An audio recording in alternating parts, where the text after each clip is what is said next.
Saludame tu tía mía. ¿Va? Voy yo.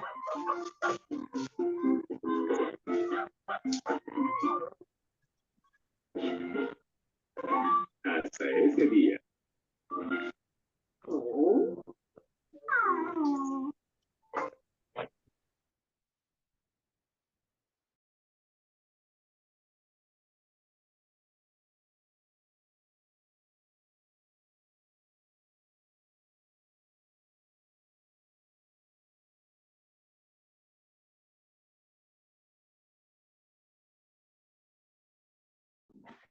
Muy buenas tardes, ¿cómo están? Bienvenidos otra vez a una clase más del marco legal. Ya conocen la temática de la clase. Me avisan por favor si están viendo el material. Ya le tendría que estar apareciendo. A ver, tengo un mensaje en el chat. Bueno, fantástico. Buenas tardes, profesor. Sale muy bien. Y aparece también el... Bueno, qué suerte, me alegra. Profe, Bueno, hoy profesor, vamos... ¿Sí? buenas tardes, ¿qué Hola, tal, profesor? Le saluda Rubén Benítez. ¿tu nombre? Rubén Benítez. Rubén, te Profe, escucho. antes de comenzar la clase de hoy y de Sí. avanzar sobre otros temas, si me permite, profesor, me gustaría aclaración o pregunta, ya que hablamos ayer del republicanismo, de democracia. Y Los si no principios solamente nos enfocamos en lo que es en nuestro sistema de acuerdo a lo que establece nuestra Constitución, sino hacer un Ujú. poco de derecho comparado. Y ayer, por ejemplo, estuvimos haciendo la comparación de la República a diferencia de las monarquías. Pero esas monarquías son las monarquías absolutistas, porque, por ejemplo, en países como España, Inglaterra y si mal no recuerdo, Países Bajos también, en los días actuales todavía tienen un monarca, un rey. Sí, Entonces, ¿en qué se diferencian esas monarquías? Porque no son monarquías absolutistas como antes de la Revolución Francesa. También hay elecciones y en esos países no se eligen un ejecutivo, sino los electores eligen los representantes en el Congreso y de acuerdo a la mayoría de cada partido, eligen un primer ministro que va a ser la cabeza del Ejecutivo. La diferencia que existen en esas monarquías y hay otros países que son parlamentaristas como Italia, Alemania, Canadá, por ejemplo, que también podíamos llamarlo democracias no directas porque el Ejecutivo tampoco eligen los electores, sino también eligen bancas en su Cámara de Representantes y a su vez los que tienen mayoría eligen un primer ministro. ¿Será que, profesor, podemos hacer ese tipo de comparación entre lo que es la república y la democracia presidencialista, que es la nuestra, la parlamentarista de los países como Italia, Alemania, Canadá y otros países que son monarquías, ¿verdad? Pero que también eligen, a pesar de tener un rey, eligen representantes en el Congreso y después tienen un primer ministro que es la cabeza del Ejecutivo. Gracias, profesor.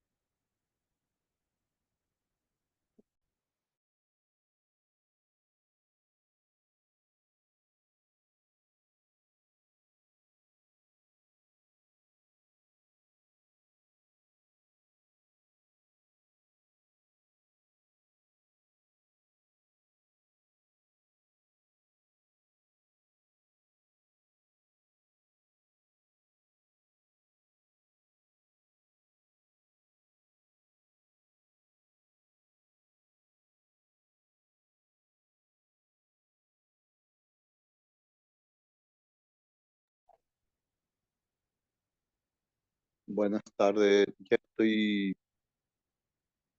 esperando para realizar el curso.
Bueno, buenas tardes, disculpen, tuvimos un problemita con la señal acá.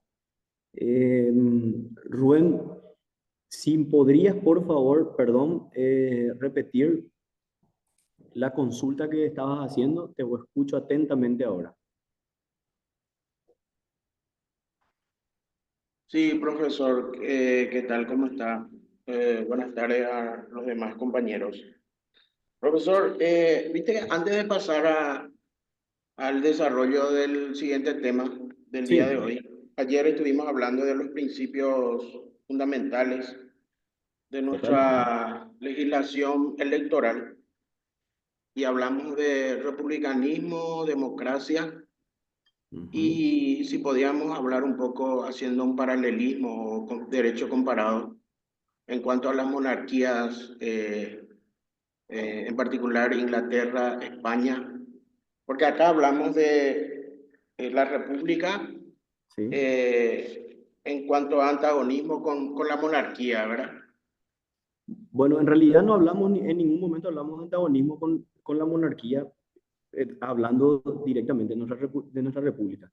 Lo que hicimos solamente es significar cuáles son los principios que rigen dentro del derecho electoral, que no son los mismos que se aplicaban dentro de la monarquía de acuerdo al régimen de gobierno que ellos mantenían y de los principios que ellos tenían, donde en la parte representativa, aquí nosotros aplicamos directamente otros principios como la de participación, cosa que no se daba en la monarquía.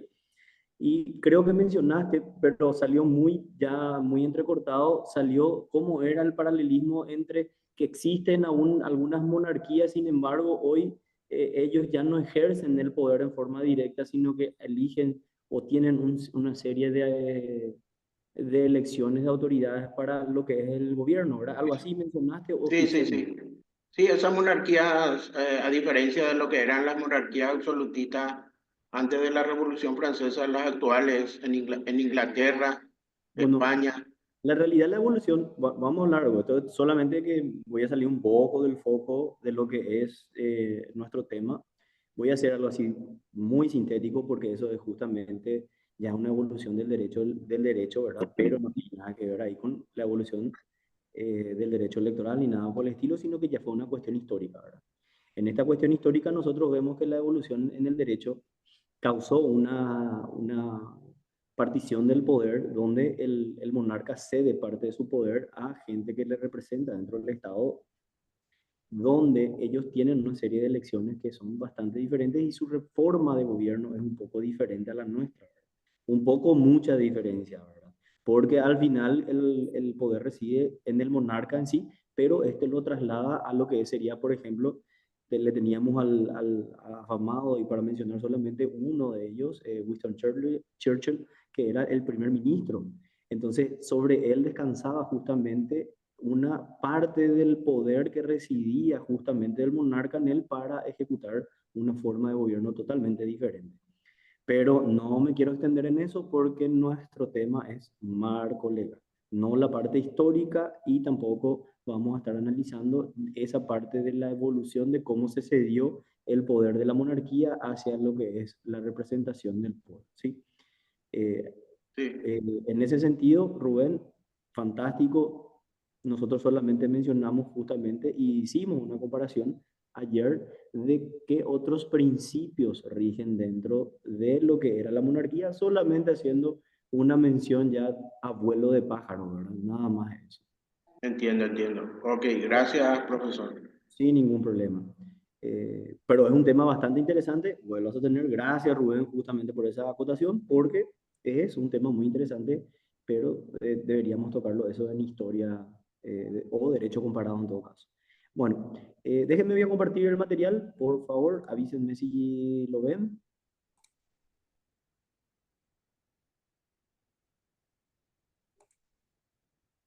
Creo que lo están viendo, ¿verdad?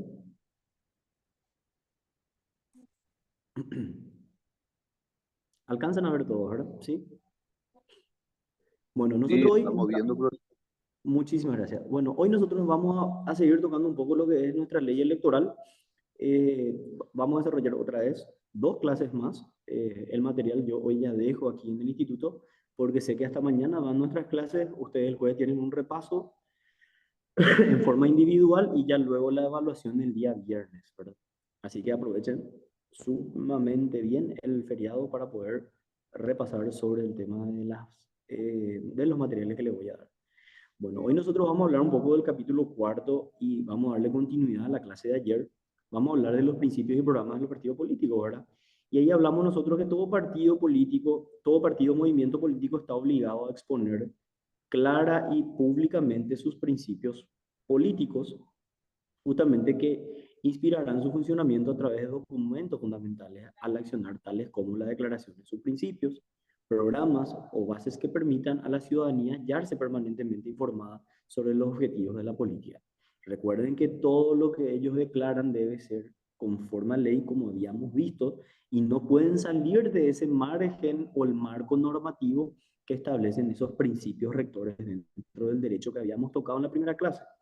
Ahora, las cuestiones de opinión puramente políticas están exentas de la autoridad de los magistrados. O sea, los magistrados, se conforme al artículo 30, ellos están justamente exentas a esto. Ahora, dispuesta la inscripción en el registro respectivo, es obligación justamente de estos publicar por menos una vez en 2 diarios de circulación nacional la nómina de sus directivos y un resumen de su acta de fundación, declaración de principios, estatutos y descripciones, ya sean de sus símbolos, siglas, colores, emblemas y distintivos. Los movimientos políticos, justamente, estamos hablando en este capítulo, se rigen bajo estas normativas que empiezan a partir del artículo 31. Ahora, el capítulo 5 habla de qué son los estatutos.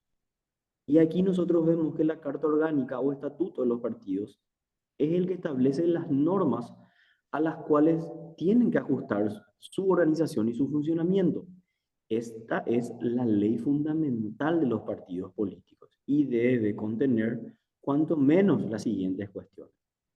Esto no es restrictivo, o sea, pero por lo menos la ley dice que debe contener esto. 1. Debe contener la denominación de sus siglas, colores, lemas, símbolos y distintivos atendiendo a las prescripciones que establece la ley. Las expresiones de sus fines en concordancia con las bases ideológicas. Por otro lado, la determinación de los cargos y órganos ejecutivos, deliberativos y disciplinarios que ejercen el gobierno y la administración de estos y también sus respectivas competencias. Por otro lado, tienen que tener también la declaración expresa de que la Asamblea General, Convención o Congreso del órgano supremo de la asociación política y que de ella participarán los compromisarios convencionales o delegados electos por voto directo, secreto e igual de todos sus afiliados, que estén agrupados en los distritos electorales o unidades de base del respectivo partido en proporción que determine justamente su estatuto. Ahí en ese sentido nosotros vamos viendo cómo se van aplicando justamente estos principios que nosotros habíamos hablado anteriormente, porque no puede desarrollarse de otra manera más que como establece la ley. Aquí siempre vamos a hablar del voto directo, secreto e igual, pero en este sentido la ley menciona de los afiliados. Ahora, la duración del mandato debe estar establecida también y debe ser de 2 años y medio o 5 años. La elección de las autoridades de los órganos de dirección nacional, departamental o distrital debe realizarse justamente, y eso la ley no se cansa de repetir, debe realizarse por voto directo, igual y secreto de todos sus afiliados.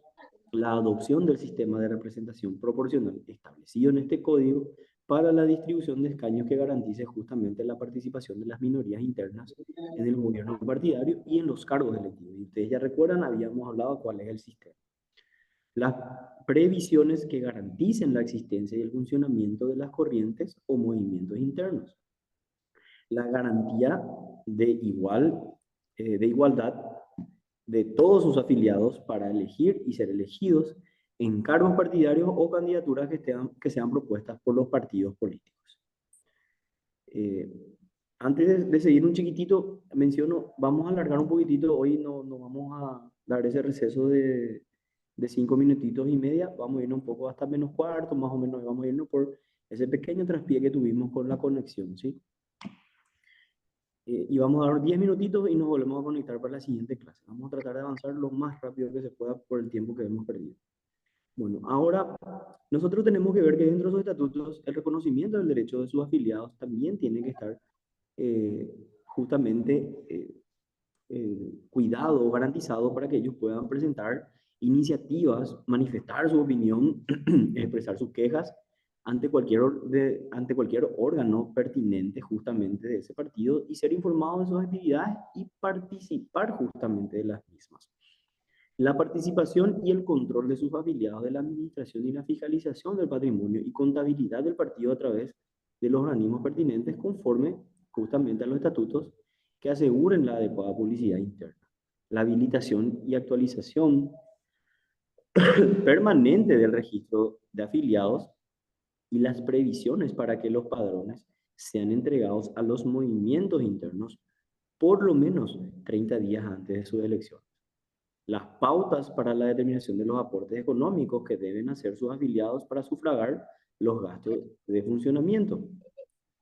Los aportes económicos obligatorios para quienes ejerzan cargos electivos no podrán exceder justamente del 5% de la remuneración del cargo.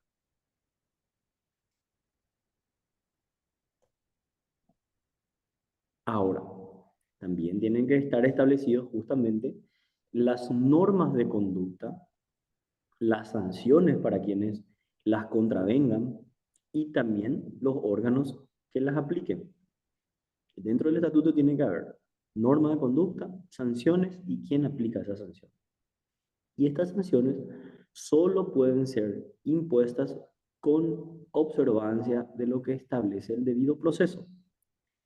Las reglas justamente para que sean reelegibles los cargos partidarios, asegurando la alternancia en los mismos, las previsiones para la educación cívica de sus afiliados, las reglas para la proclamación de candidaturas del partido político para cargos electivos y su sustitución en caso de impedimento sobreviviente, Ahora, los mecanismos de elaboración y aprobación de la plataforma electoral, los mecanismos adecuados para la promoción de la mujer a cargos electivos en un porcentaje que no sea menor o inferior al 20% y nombramiento de una proporción significativa de ellas en los cargos públicos de decisión. A los efectos, justamente, un ratito.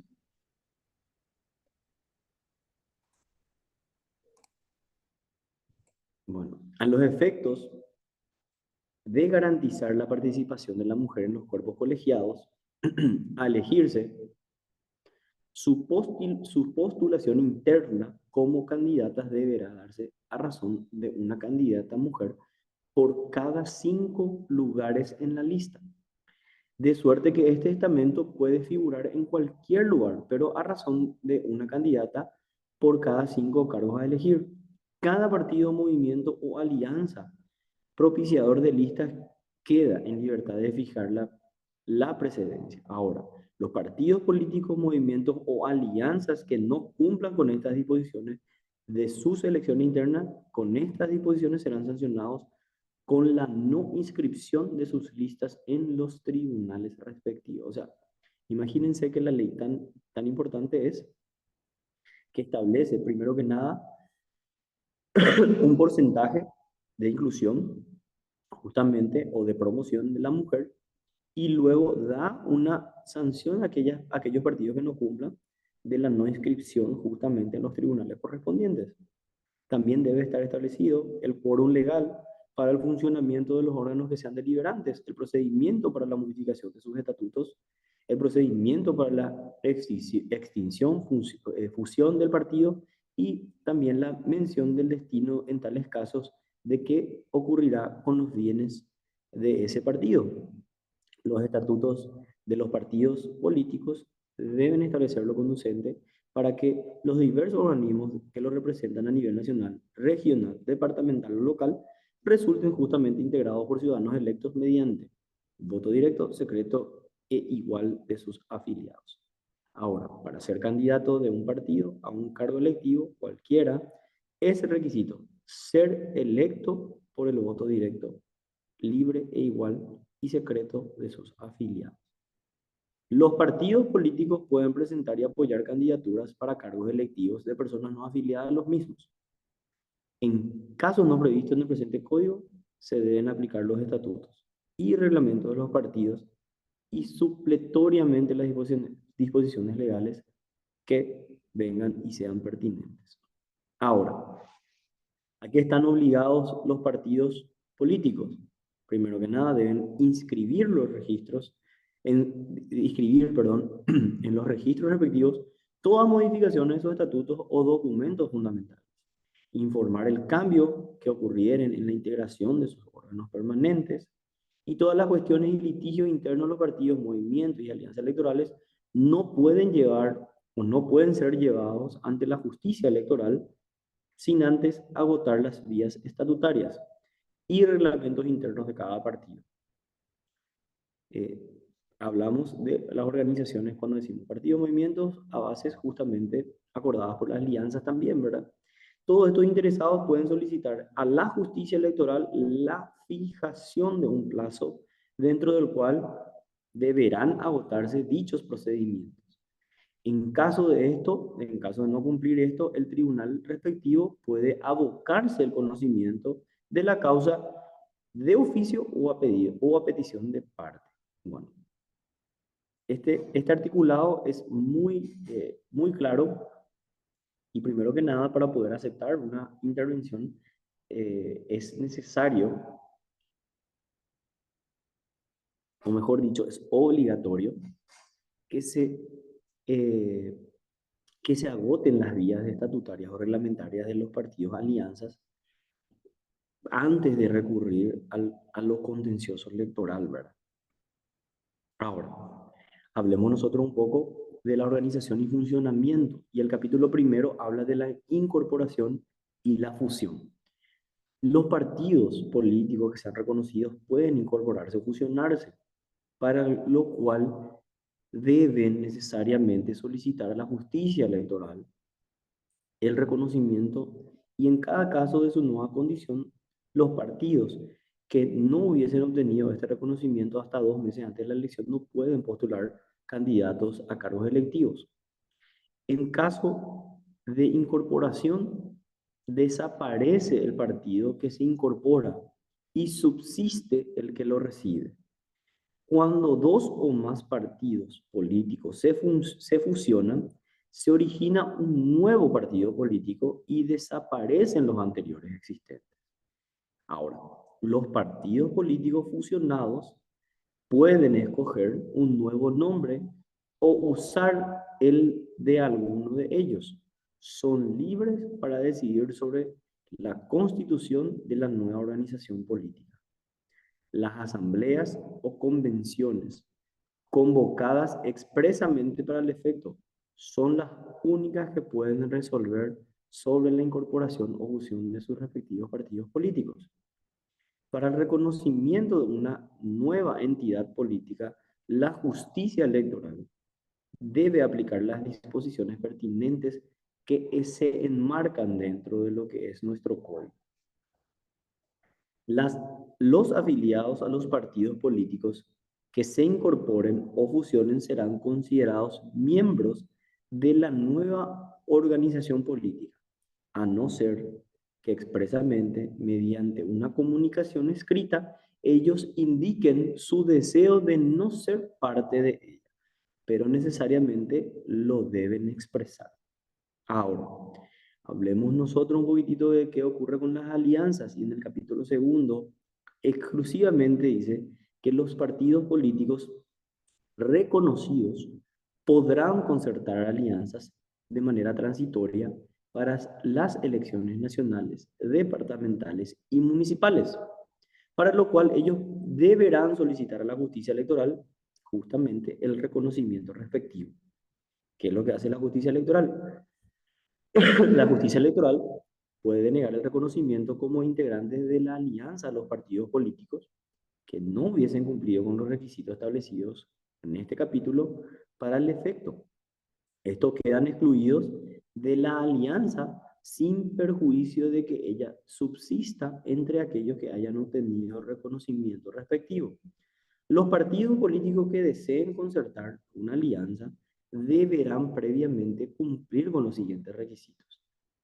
Deben obtener la aprobación de sus respectivas asambleas, convenciones o congresos, para lo cual deben contar con el voto favorable de la mayoría de todos sus miembros presentes en la asamblea, congreso, convención respectiva.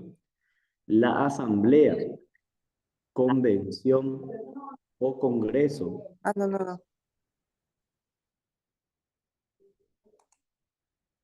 o congreso que considere la concertación de alianzas electorales debe ser convocada expresamente para el efecto y tendrá carácter extraordinario. Ahora, para que la alianza quede perfeccionada, los partidos políticos que deseen concertarla deberán acordar a través del órgano nacional autorizado por sus respectivas asambleas, convenciones o congresos las condiciones de la misma, haciéndolo constar por escrito en un documento que contenga cuanto menos requisitos expresados en el artículo 46. Vamos a ver cuáles son esos requisitos. Los partidos políticos que integren esa alianza votarán en sus elecciones internas a los candidatos unipersonales que tuvieran en ella y el número de candidatos pluripersonales que le corresponde en la lista de la misma. Los candidatos electos en cada una de estas internas partidarias se integrarán con los candidatos de las demás agrupaciones políticas aliadas en una lista de alianza, de la manera respectiva en el documento del cual se hizo el acuerdo. Ahora, ¿qué es lo que dice el artículo 46? Y el artículo 46 justamente habla de la aprobación de la respectiva asamblea, convención o congreso, que debe consignar lo siguiente: la elección para la cual se concierta la alianza y el órgano nacional encargado de la implementación de esa resolución de la asamblea, convención o congreso, aquel podrá a su vez nombrar a los apoderados para el efecto para acordar el nombre de la alianza y la plataforma electoral de la misma.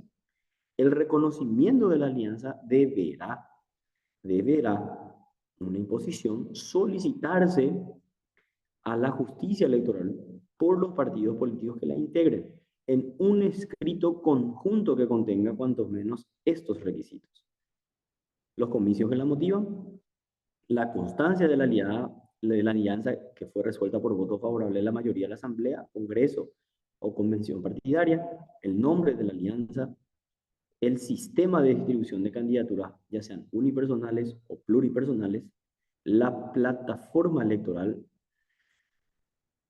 común, el nombre de los apoderados asignados y la forma de distribución de los votos válidos emitidos a favor de la alianza a los efectos del régimen de aporte estatal y subsidio electoral. Para la concertación justamente de alianzas departamentales o municipales, bastará con la asamblea, convención o congreso que habilite al órgano nacional de conducción justamente a concretar las alianzas electorales en los respectivos distritos, pudiendo al efecto establecer los lineamientos que ella hará de seguir en toda la República o en parte de ella. La habilitación mencionada en este artículo, que es lo que hace, no exonera a las entidades políticas que integren una alianza de cumplimiento de los requisitos establecidos, como habíamos visto en el artículo 42, numeral segundo, 43, 44, 45 y 46 del presente código.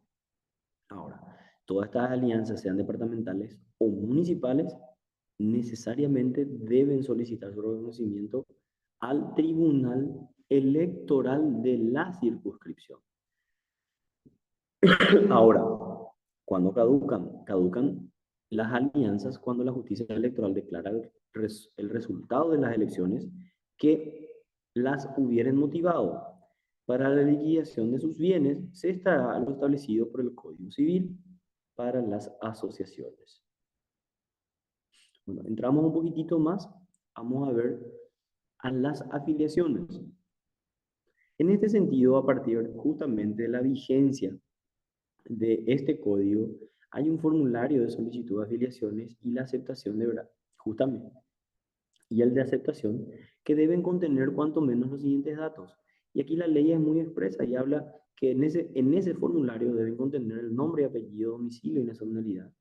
Deben tener el número de cédula, la declaración bajo fe, juramento de que tal solicitud es suscrita justamente de libre y espontánea voluntad, sin condicionamiento de ninguna especie, firma o expresión dígito pulgar, toda otra mención que el partido político respectivo considere necesaria.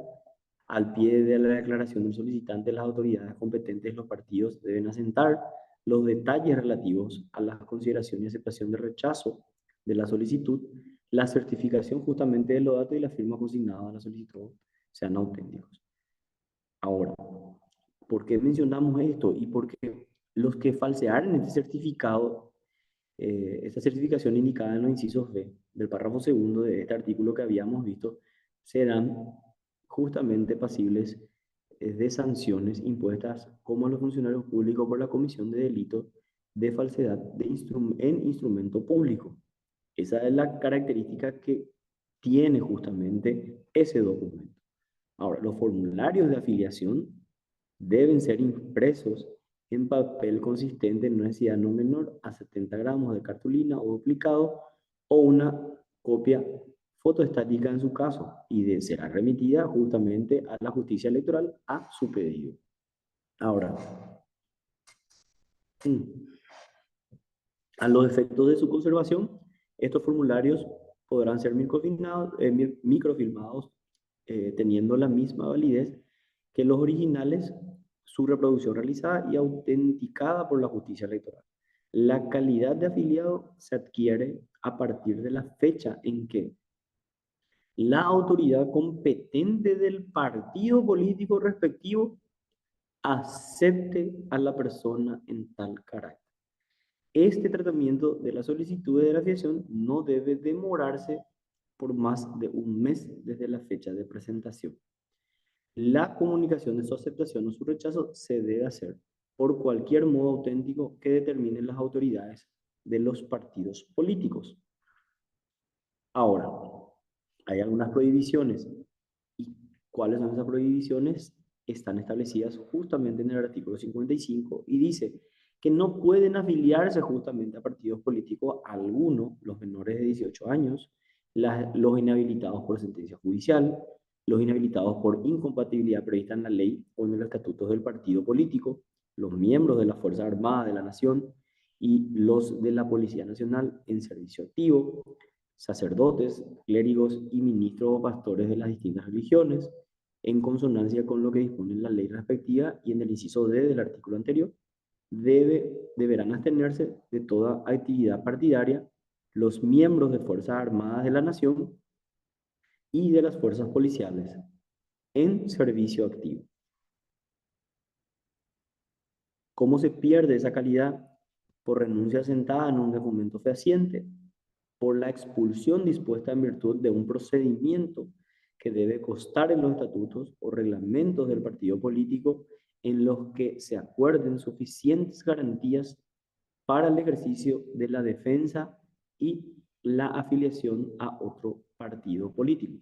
En el inciso B, en este articulado, justamente nos retrotraemos un poco más atrás y debemos mencionar y hacer claro la película, que habla justamente de lo que es el derecho a la legítima defensa.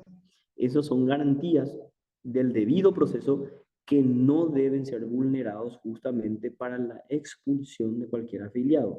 Ahora, se prohíbe también la afiliación simultánea a dos o más partidos y al efecto legal, la que prevalece es la última afiliación. Los partidos políticos están necesariamente obligados a llevar un registro actualizado de sus afiliados por localidad de conformidad con sus estructuras internas de base. Igualmente deben mantener actualizado el prepadrón electoral preparado en bases a tales registros hasta 60 días antes de cualquier evento comercial. Para el efecto, los datos de cada nuevo afiliado debe incluirse de inmediato en el prepadrón partidario.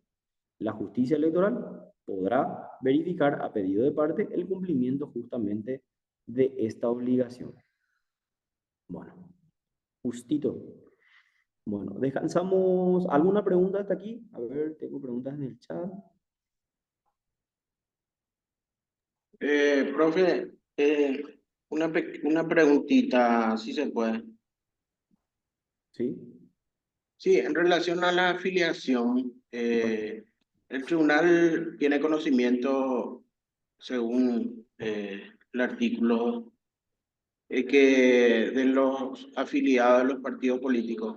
El tribunal realiza alguna depuración del padrón, de los padrones de los partidos políticos, porque bien sabemos que existen personas que están afiliadas en 2, 3, 4 o 5 partidos políticos. Por más de que dice también de que la que realmente es válida es la última afiliación realizada. Pero de todos modos, el tribunal realiza una depuración para que no exista justamente doble o triple afiliaciones. Bueno. Rubén creo que sos, ¿verdad? Por la voz ya Sí, más o menos te distingo. Bueno, sí, profe Rubén. vamos a ver si puedo proyectar otra vez esta partecita para que quede un poco más claro. La pregunta tuya es si la justicia electoral hace, y mira que Rubén, que la justicia electoral establece el artículo 58, lo que acabamos de ver.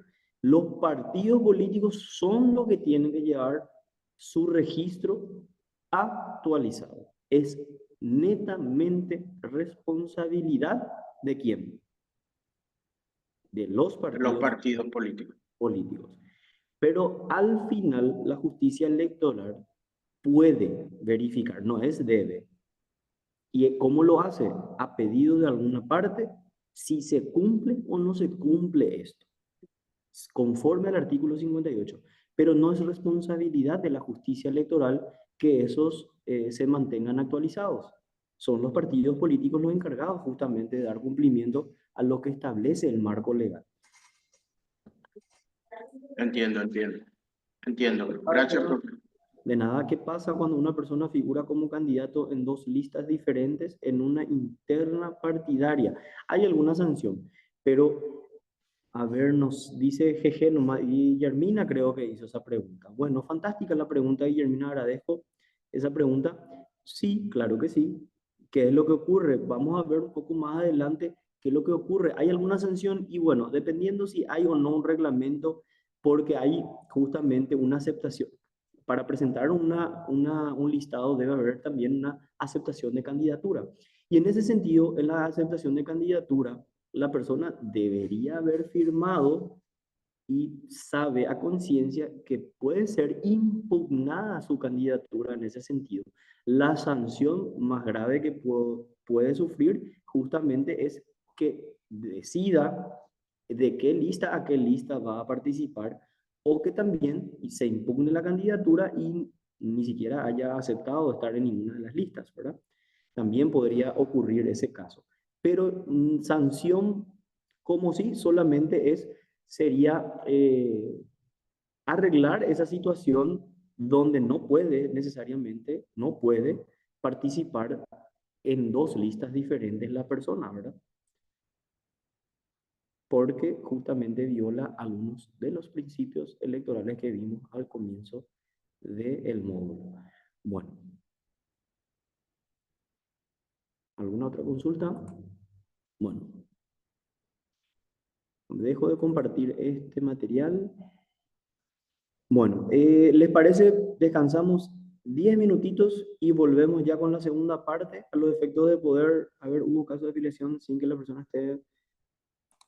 A ver qué dice Ángel. Hubo casos de afiliaciones sin que las personas estén en conocimiento. Ángel, sí, lastimosamente hubo casos de movimientos o partidos donde las personas estuvieron afiliados sin su conocimiento.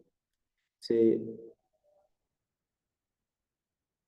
Bueno, eso vuelvo a tocar, Ángel, ¿qué carácter tiene el instrumento de documento de inscripción? Un carácter público. Y eso pasa directamente al fuero penal si es descubierto y deben ser las autoridades ya en ese fuero las que se encarguen justamente si eso se demuestra o no, ¿verdad? Ahora, no le di mucha continuidad justamente a ese caso, pero sí conozco algunos que fueron denunciados, ¿verdad? ¿Cómo terminó el caso? Desconozco, ¿verdad? Pero sí es falseamiento de documento público, entonces, como dice la ley, debe ser tratado en ese sentido con todo el rigorismo del foro penal.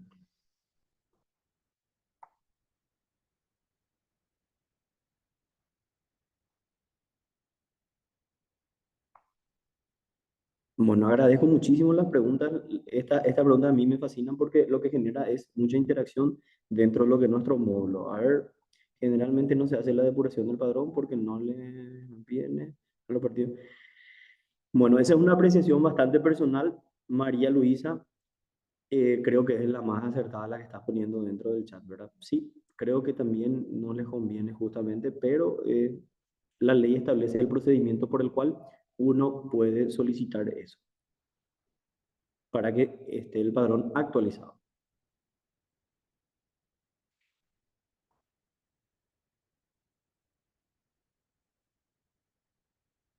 Bueno, nos tomamos 10 minutitos, volvemos y 55. Volvemos, ¿sí? Entonces, continuamos ya con la siguiente parte de lo que es la clase de hoy. Tomamos un pequeño descanso, váyanse, tomen un poco de agua y volvemos de nuevo en 10 minutitos. ¿Les parece?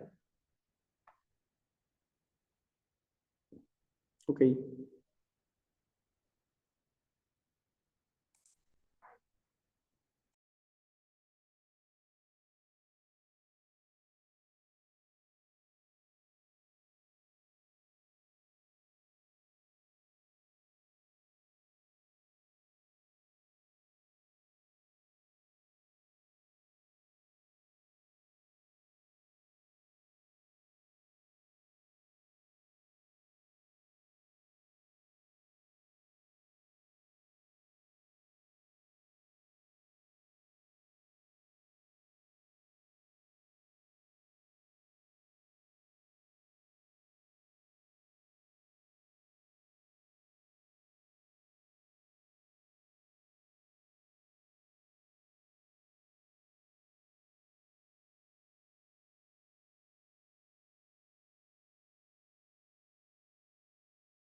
Bueno, continuamos, ¿sí? ¿Les parece? Así vamos a tratar de terminar hoy lo que es la siguiente unidad. A ver, déjenme compartir.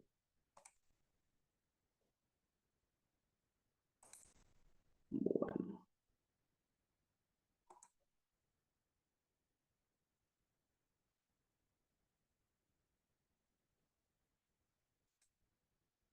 Bueno, ahí creo que ya ven todos. Bueno, nosotros seguimos hablando, y voy a recalcar esto, estamos hablando directamente de lo que es la ley 834/96, el Código Electoral.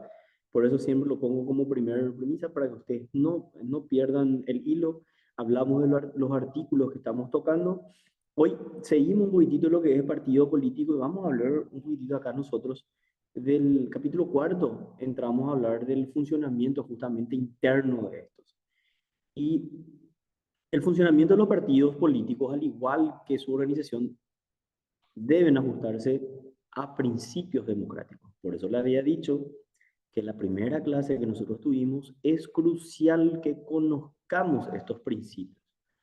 Todos los miembros afiliados al partido político deben o tendrán libre acceso a la información sobre sus actividades. Asimismo, gozarán del derecho de ser electores y elegibles para los cargos partidarios siempre que reúnan los requisitos para el efecto. Los estatutos o reglamentos de los partidos políticos garantizan adecuadamente ese derecho del afiliado a realizar campañas electorales para obtener su postulación como candidato del partido a cargos electivos. No pueden ser candidatos a cargos partidarios los que no estén afiliados al partido, quienes soportan sanciones o incompatibilidades establecidos en los estatutos o reglamentos del partido, quienes, según los estatutos, no puedan ser electos y los inhabilitados por sentencia judicial o por las leyes. Ahora, algo un poco que la mayoría de las personas no conoce es justamente cuáles son los libros y documentos que deben llevar los partidos políticos. Y aquí, justamente, nuestro articulado de la Ley 874 establece que todo partido político inscrito debe llevar obligatoriamente los siguientes documentos foliados y rubricados por la autoridad partidaria.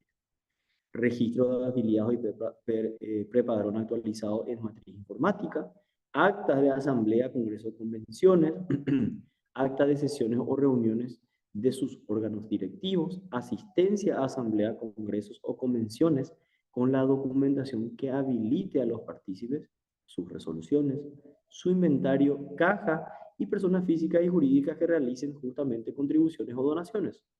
Los partidos políticos deben asentar justamente en sus registros contables todo ingreso ordinario y extraordinario de fondos, bienes o especies con indicaciones de la fecha en que se produce, del origen y del nombre del receptor del mismo modo también se aceptarán esos egresos.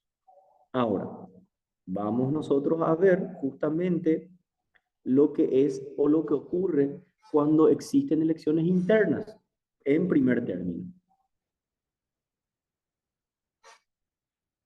Las elecciones internas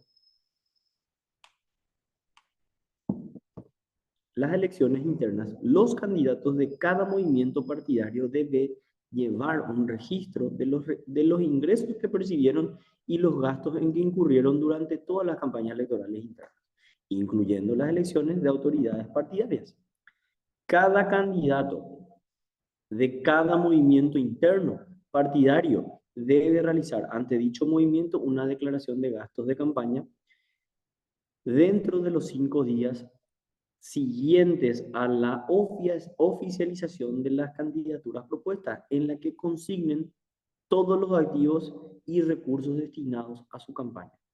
El movimiento interno partidario traslada y va a presentar toda declaración de ingresos y gastos de campaña de sus candidatos a la Subsecretaría de Estado de Tributación dentro de los 5 días siguientes recibidas, a fin de obtener un identificador tributario que individualice al movimiento interno partidario a los efectos del control del financiamiento de la campaña política. Junto con esa declaración de ingresos y gastos de campaña, cada candidato y también su cónyuge con régimen matrimonial de comunidad de gananciales bajo una administración conjunta debe realizar ante su movimiento interno partidario justamente una declaración de intereses económicos vinculados en la que consignen la identificación de que sociedades de cualquier tipo donde sean accionistas, sociedades de cualquier tipo en la que tengan inversiones a renta fija, sociedades de que cualquier modo o por cualquier procedimiento participen a cualquier título, y las sociedades en la que cualquiera de las sociedades anteriormente descritas controlen por lo menos el 10% del capital.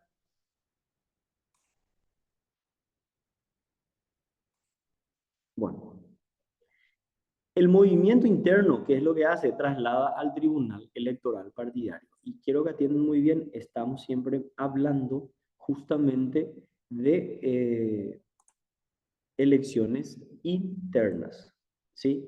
El movimiento interno traslada al tribunal electoral partidario ambas declaraciones de cada uno de los candidatos dentro de los 10 días siguientes de recibida, que a su vez traslada dentro de los 3 días siguientes al Tribunal Superior de Justicia Electoral, quien debe y está obligado a publicarlo en su portal web institucional a los 10 días de haberlo recibido.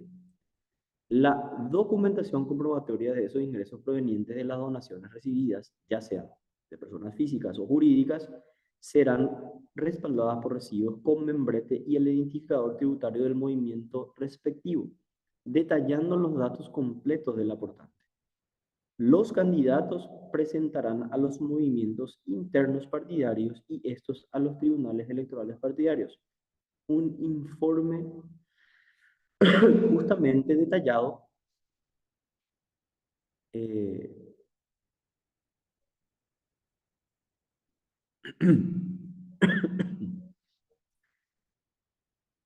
de que justamente de las contribuciones o donaciones recibidas para el financiamiento de las campañas, donde deben indicar necesariamente su origen y monto.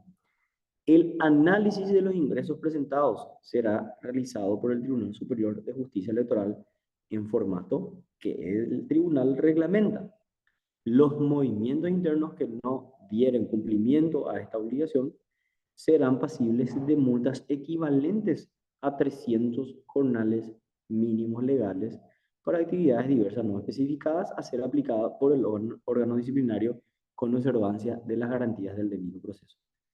Las multas que sean cobradas integrarán los recursos del partido político. Los tribunales electorales partidarios deben remitir al Tribunal Superior de Justicia Electoral dentro de los 40 días posteriores a los comicios respectivos una declaración de ingresos y gastos de campaña de la campaña interna por cada candidato y movimiento a los fines de su publicación en el portal web del Tribunal Superior de Justicia Electoral, quien debe publicarlos dentro del portal web institucional a los 10 días hábiles de haberlo recibido. Los documentos respaldatorios se remiten con la entrega posterior a los comicios respectivos. Está prohibido justamente apoyar con recursos y bienes del partido a cualquier movimiento en las elecciones internas. Ahora pasemos un poquitito, ya que no estamos más en la interna, vamos a pasar un poco a las elecciones generales municipales. ¿Y qué es lo que dice esto y cuál es la diferencia?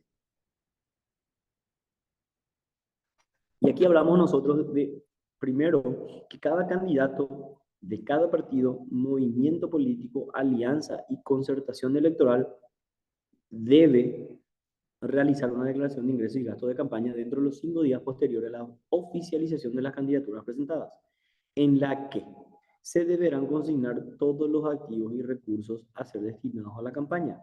El partido, movimiento, alianza o concertación electoral traslada todas las declaraciones de sus candidatos para presentar ante la Subsecretaría del Estado a fin de obtener un identificador tributario que individualice justamente a estas agrupaciones para el control del financiamiento de la campaña política.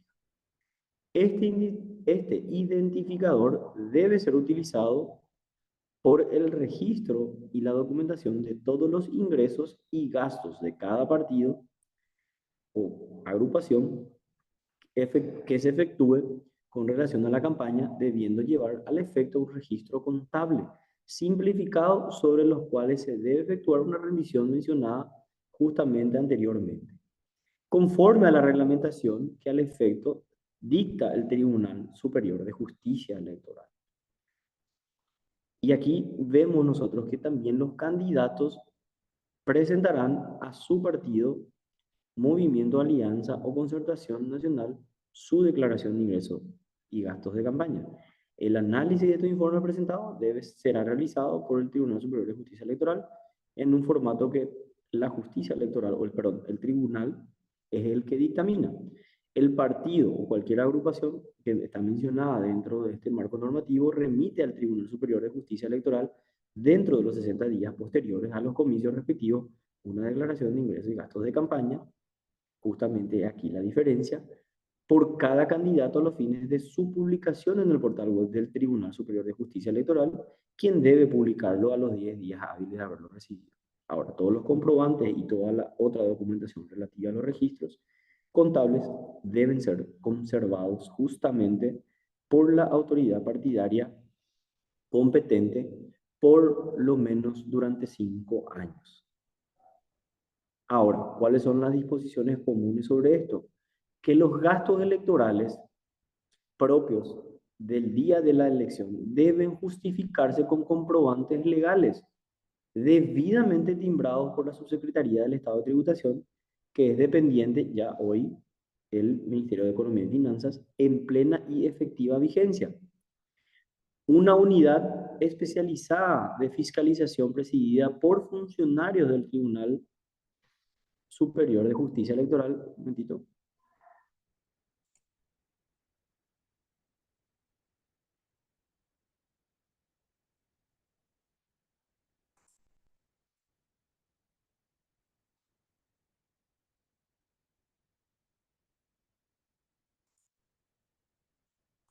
Bueno, existe una unidad especializada de fiscalización presidida justamente por los funcionarios del Tribunal Superior de Justicia Electoral que debe realizar controles de autenticidad, veracidad, completitud y correspondencia justamente de los ingresos y gastos presentados delante de cuya inexactitud o falsedad manifiesta, debidamente comprobada a través de un debido proceso ante el Tribunal Superior de Justicia Electoral, tendrá la facultad de excluir aquellas documentaciones que no reúnan estos requisitos establecidos por las disposiciones legales vigentes, y estos datos deben ser cruzados justamente por la Subsecretaría de Estado de Tributación.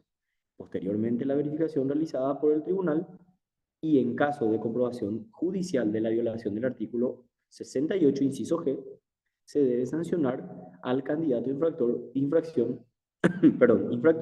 con la suspensión a participar por 10 años a cargos electivos, cualquier tipo, incluso partidario independiente, a las sanciones jurisdiccionales que ocurriesen.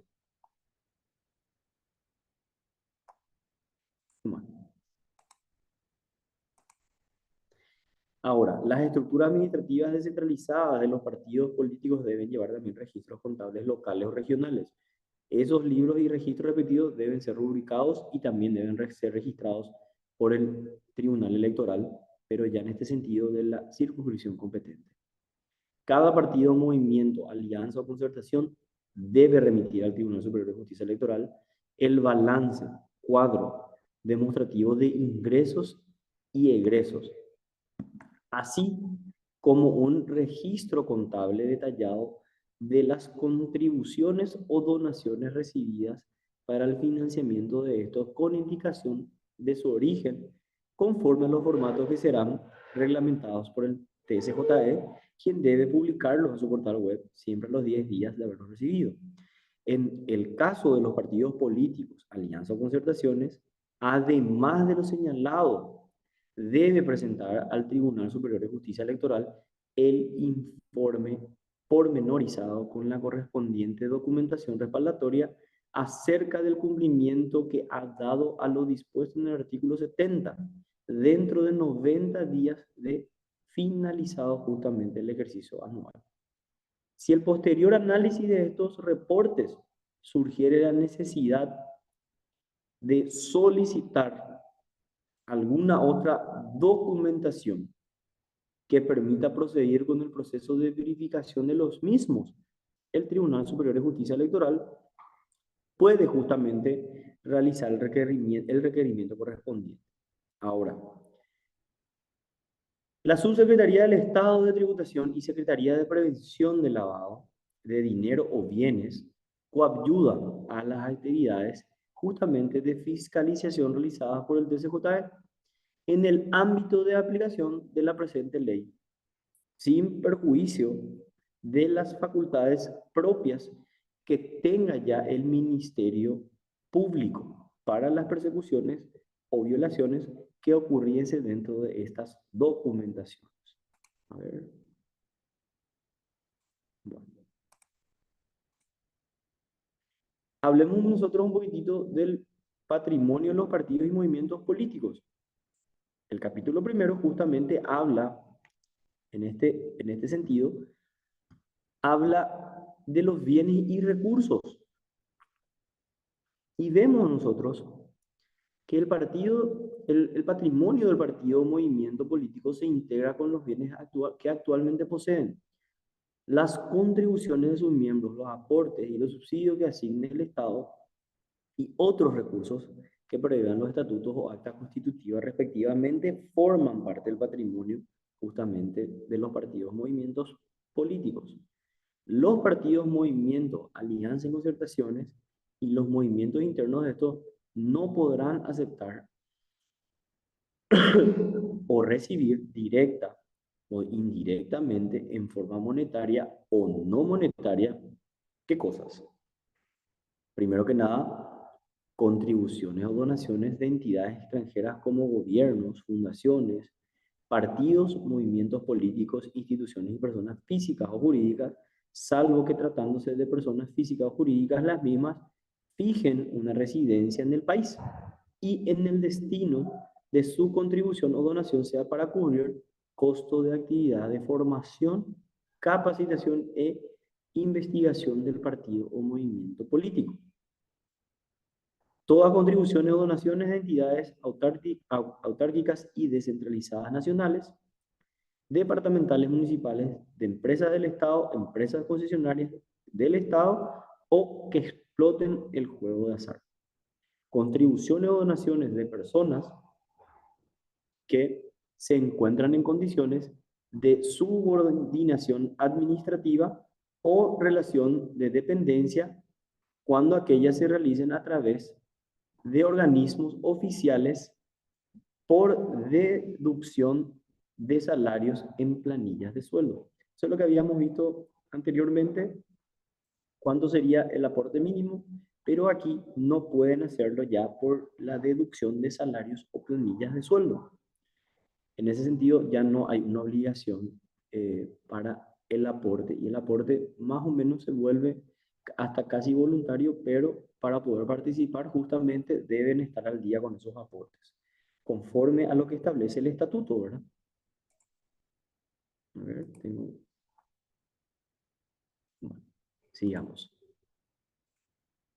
Tampoco contribuciones o donaciones de asociaciones gremiales, contribuciones o donaciones anónimas, contribuciones o donaciones individuales superiores al equivalente de 10.000 jornales mínimos para actividades diversas no especificadas por cada ejercicio anual, ya sea estas de personas físicas o jurídicas.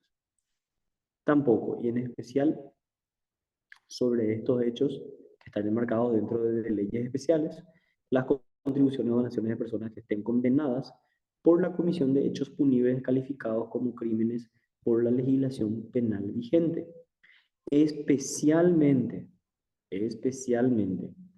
los relacionados al tráfico ilícito de estupefacientes y drogas peligrosas establecidos en la Ley 1340 del año 1988, que establece y modifica y actualiza la Ley 357, que reprime el tráfico ilícito de estupefacientes y drogas peligrosas y otros delitos afines que establecen medidas de prevención y recuperación de farmacodependientes, y sus leyes modificatorias al lavado de dinero establecido en la Ley 1015 del 97, a la trata de personas establecida en la ley 4788 del año 2012, al terrorismo establecido en la ley 4024 del año 2010, al tráfico de armas establecido en la ley 4036 y al contrabando establecido en la ley 2422, que establece el Código Aduanero. En todos los casos, los aportes de dinero en efectivo, justamente que fueren superiores a 10 salarios mínimos, necesariamente deben materializarse exclusivamente con cheques nominativos o transferencias formales. Bueno, todos los fondos de los partidos y movimientos políticos se depositan en bancos o entidades financieras del país y se administrarán y extraerán conforme a las previsiones y solamente por las personas autorizadas en sus estatutos o actas constitutivas. Idéntico procedimiento se debe observar en el supuesto de que los partidos o movimientos políticos establezcan centros, fundaciones u otros organismos autónomos, aunque vinculados al partido o movimiento político en cuestión. Los partidos políticos tienen el derecho, además del subsidio electoral, a los aportes anuales que el Estado les asigna, que de conformidad con este código, los cuales deben ser destinados directamente a estas actividades. Formación de ciudadanos en general en el conocimiento de sus programas, propuestas, principios y valores, capacitación de simpatizantes y afiliados en la adquisición de habilidades y destrezas para el desempeño de funciones vinculadas a los fines y objetivos de los partidos políticos, investigación de la realidad nacional, no siendo considerada como tal la encuesta de intención de voto, funcionamiento ordinario de los partidos para solventar sus necesidades operativas y administrativas, no siendo consideradas como tal gastos para solventar actividades y publicidad electoral. Para el financiamiento de las actividades descritas en el inciso A, B y C, deben destinar no menos del 30% de lo que reciban en el concepto de aporte. O sea, si reciben aporte anual del Estado, deben necesariamente en formación, capacitación y investigación conforme al artículo 70 que acabamos de leer. Ahora, hablemos nosotros un poquitito de los aportes y sus franquicias, que está en el capítulo 2. Tengo algo en el chat. Muy bien, sigamos nomás. El presupuesto general de la Nación debe contemplar anualmente una partida global a nombre del Tribunal Superior de Justicia Electoral para ser distribuida por el mismo en el concepto de aporte de Estado entre los partidos políticos reconocidos e inscritos. El monto de este aporte no puede ser inferior al 5% ni superior al 15% del jornal mínimo para actividades diversas no especificadas por cada voto obtenido por los partidos políticos en las últimas elecciones para el Congreso, y debe ser íntegramente entregado dentro de los primeros 90 días del año. Solo participarán en esta distribución los partidos políticos que acrediten haber obtenido un número de votos en las últimas elecciones para el Congreso que no sea inferior al 2% del padrón electoral. En el caso de la alianza, este aporte debe ser distribuido justamente proporcionalmente al número de bancas que ocupe cada partido que hubiere integrado en la Cámara de Senadores. El paso íntegro del aporte estatal, justamente a ser entregado a los partidos políticos, solo se realizará si el mismo presentó en tiempo y en forma todos los instrumentos de control contable y de gestión correspondiente al último ejercicio, de conformidad al artículo 66 que habíamos hablado de este código, y su asignación se adecuó justamente a las generalidades que establece el artículo 70. Los bienes muebles, inmuebles o semovientes que sean propiedad de los partidos políticos están exentos de todo impuesto de carácter nacional o municipal. Esta excepción alcanzará también a los inmuebles de terceras personas locados o cedidos en comodato a los partidos y movimientos políticos toda vez que sean destinadas exclusivamente a las actividades de los mismos. Los partidos y movimientos políticos se hallan exentos de todo impuesto fiscal o municipal. Las importaciones de máquinas, equipos, materiales de impresión gráfica o producción audiovisual con los insumos requeridos para su utilización, así como las máquinas y equipos de oficina o de informática necesarios para los trabajos desarrollados por los partidos y movimientos políticos, también están exentas de tributos aduaneros y adicionales. Tales bienes se incorporan en la contabilidad del activo patrimonial del partido o movimiento político en cuestión y solamente se excluirán del mismo luego de su amortización conforme las normas fiscales de vigor y por la vía del remate público. Todas actuaciones judiciales o administrativas, los documentos de obligación, recibos, bonos y demás documentos emitidos por los partidos y movimientos políticos igualmente están exentas justamente del pago de esos impuestos. Hablemos nosotros ahora un poquitito de cuándo se extinguen y caducan los partidos. Y aquí nosotros vemos directamente que los partidos políticos en formación se extinguen, y acá hablamos primero que nada de los partidos políticos en formación.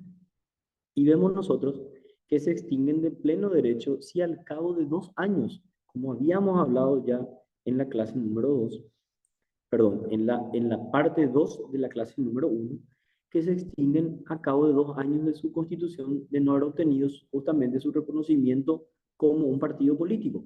Los movimientos políticos se extinguen de pleno derecho si no participan en las elecciones para las cuales fueron constituidos. Y en los casos no previstos en este artículo, justamente la caducidad y la extinción de los partidos y movimientos políticos solo tienen lugar por la declaración de la justicia electoral previa tramitación del debido proceso en el que el partido o movimiento político será parte. ¿Y cuáles son esas causas de caducidad? La falta de elección interna en los partidos políticos para la nominación de autoridades ejecutivas nacionales durante 2 periodos consecutivos conforme a la previsión de sus estatutos, la no concurrencia a 2 elecciones generales pluripersonales, son causas también y ahí vemos la causa de extinción, perdón. Bueno, son también ahí las causas de extinción de los partidos y movimientos políticos, la decisión libre y voluntaria de sus afiliados que adoptan de conformidad a los estatutos y este código, la incorporación a otro partido político como habíamos visto o la fusión del mismo, la no obtención de al menos 1% del total de los votos válidos emitidos en cada una de las 2 últimas elecciones generales pluripersonales, la finalización justamente de las elecciones para las cuales hayan sido constituido el movimiento político, la comprobada subordinación o dependencia de organizaciones a gobiernos extranjeros, la constitución de organizaciones paramilitares o por no respetar el carácter no deliberante de los miembros de la Fuerza Armada y la Policía en servicio activo, las actuaciones de los partidos y movimientos políticos que fueran justamente atentatorias a los principios democráticos y republicanos consagrados por la Constitución Política del Estado, a las disposiciones fundamentales que están establecidas dentro de este código y a la Declaración Universal de los Derechos Humanos y a los tratados sobre materia aprobados y ratificados por la República del Paraguay. La comprobada también recepción de auxilio económico, directivas o instrucciones de organizaciones o gobiernos extranjeros. ¿Cuáles son los efectos de la caducidad o de la extinción de los partidos y movimientos políticos? Primero que nada, la pérdida de la personalidad política subsistiendo su carácter de persona de derecho privado. El fin de la existencia legal del partido o movimiento y su disolución. Hablando un poco del artículo 80, la caducidad puede ser declarada justamente de oficio por la justicia electoral o a petición de parte, en cuyo caso, y previa audiencia a los representantes legales, el partido político cuestionado se dictará sentencia justamente declarando la caducidad y poniendo la cancelación de la inscripción que le confiere su personería jurídica. Los partidos políticos a los que se le canceló esa personería política por haberse declarado su caducidad pueden continuar sus actividades como personas jurídicas de derecho privado toda vez que satisfagan los requisitos establecidos del efecto ya de la legislación común. En el caso de la caducidad de un partido político, este puede volver a solicitar el reconocimiento de su personalidad política ante la justicia electoral, después de realizada la primera elección y cumpliendo las disposiciones justamente de este libro. Ahora, el partido o movimiento, una vez extinguido por sentencia firme, no puede ser reconocido nuevamente. Un nuevo partido o movimiento político no puede constituirse justamente con el mismo nombre, la misma carta orgánica, la declaración de principios y programas, sino después de transcurrido 6 años. Los bienes del partido o movimiento político extinguido tendrán el destino establecido justamente en su estatuto y en el caso de que estos no lo determinen, ingresará previa liquidación al Tesoro Nacional, sin perjuicio de los derechos de los acreedores. Los libros, archivos, ficheros y emblemas del partido o movimiento extinguido quedarán en custodia de la justicia electoral, la que en cabo de 6 años ordenará su destrucción. Bueno, justito llegamos. A ver, tengo una consulta.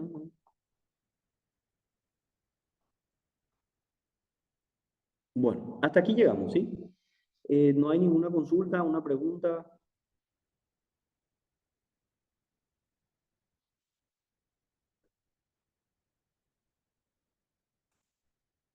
Por mi parte no, doctor. Bueno, muchísimas gracias.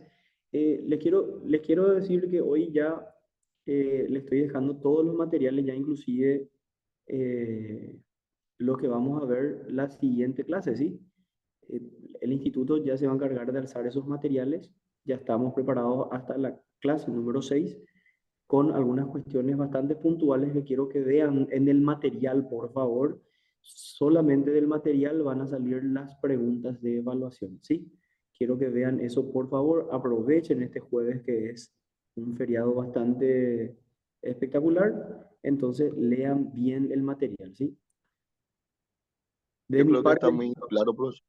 muchísimas gracias, Jorge, te agradezco. De mi parte es todo. Si no hay ninguna consulta, les agradezco que se hayan conectado un día más y nos vemos y nos reencontramos otra vez el día de mañana. ¿Les parece? Hasta Gracias, mañana. profe. Nos vemos. Mañana. Gracias. Bueno, hasta luego, chicos.